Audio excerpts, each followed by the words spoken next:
Magandang araw mga kaparehas! Narito po tayo sa Barangay Luok Sikin, Malolos City, Bulacan. Ating pong makapanayam ngayon ang maglilingkod, magsiservisyo, magmamalasakit bilang isang barangay kagawad po dito po sa Barangay Luok Sikin na si Iginagalang Edgardo Edi Rocky Pascual. Sir, kumusta na po ba kayo?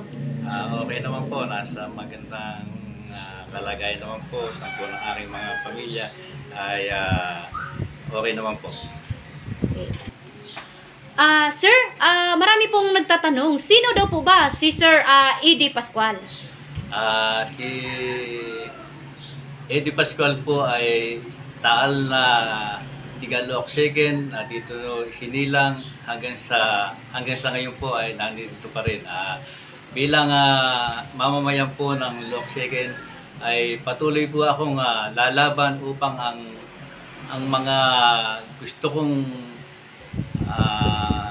mai-share o maitulong sa ating barangay ay magkaroon ng kaganapan. Okay. So sa inyo pong paglahok muli, ano po ang ating nakikita o karagdagang pang priority na dapat tutukan sa Barangay Luok Sikin? Ako po bilang tumatakbong kagawad sa ating barangay ay mayroon pong tatlong balakin o layunin na maipakita sa ating mga kabarangay. Una po, mabigyan po ng kaukulang pondo o pinansyal ang mga nabibilang nating mga kabarangay na talagang mahihirap nating mga kabarangay at nasa ganun ay hindi na sila lumapit pa sa mga politiko na halos maubos ang oras, ang araw. Kung kaya naman po nating gampanan dito sa barangay, bakit ba hindi natin ibigay? Pangalawa po ay ang makagawa ng grupo na magbibigay ng pangunang lunas sa ating mga kabarangay o kasi sino man na mangyayari dito sa ating barangay ay makatulong para na sa ganun ay maibigay ang unang lunas man lang sa mga aksidente, sabihin na nating aksidente para hindi na natin hintayin pa yung mga rescue na dapat na darating. Pangatlo, sana magkaroon na ng kasagutan yung mga hinaing ng ating mga barangay na magkaroon ng panghatid sa mga may sakit sa ospital o sa anumang lugar na pinakailangang marating. Yun po yung patrol or ambulansya.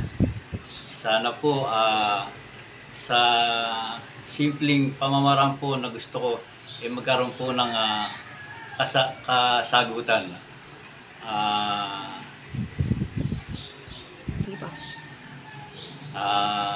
Sana po mga kabarangay, tulungan po ninyo akong maluklok para yung pong aking balakin sa ating barangay ay magkaroon ng kasagutan. At iyon po ay ipapangako ko naman sa inyo na tatarbahuhin ko sa oras na bigyan po ninyo ako ng pagkakataong maluklok sa ating barangay. Okay. So mensahe na lang po kung o panawagan po sa ating mga minamahal na mga kabarangay. Mga kabarangay, inyo pong nakita at narinig ang aking layunin. Sana naman po ay bigyan nyo ako ng pagkakataon na magawa ko sa ating barangay ang aking gustong magawa sa maitulong, maiambag sa ating mga kabarangay. Sana po ay inyo pong tangkilikin ang aking magandang hangarin. Maraming salamat po. Sana po ako po si Edi Pascual na humihingi ng inyong suporta, tulong upang makamtan ang aking layunin sa ating barangay. Yun lang po at maraming salamat.